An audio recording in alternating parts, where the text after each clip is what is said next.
അച്ഛന്മാരെ വിശ്വാസമില്ല അല്ലേ, അവര് ഇത് മറ്റൊരിടത്ത് പ്രസംഗം, ഇങ്ങനെയൊക്കെ പല കാരണങ്ങളൊക്കെ പറഞ്ഞാണ് നമ്മൾ ഉപേക്ഷ വിചാരിക്കുന്നത്.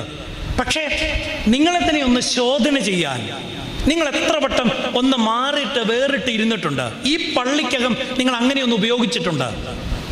എന്നെ തന്നെ ഒന്ന് തിരിഞ്ഞു നോക്കാൻ, എന്നെ തന്നെ ഒന്ന് ശരിപ്പെടുത്താൻ, എന്നെ തന്നെ ഒന്ന് രൂപപ്പെടുത്താൻ ഞാൻ എന്തെല്ലാം മാറ്റങ്ങൾ വരുത്തിയിട്ടുണ്ട് എന്ന് ചിന്തിച്ചിട്ടുണ്ട്.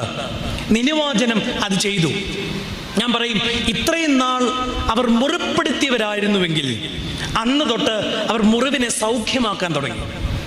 മറ്റൊരാളുടെ വേദനയിൽ ആനന്ദിച്ചവരായിരുന്നുവെങ്കിൽ അവർ ഒരുമനപ്പെട്ട് മറ്റൊരുവിനെ ആശ്വസിപ്പിച്ചുകൊണ്ട് ദൈവസന്നിധിയിൽ വിനയപ്പെട്ടു. ദൈവത്തിൻ്റെ കരുണ ഇളക്കാൻ ഇതിനപ്പുറം വല്ലതും വേണോ?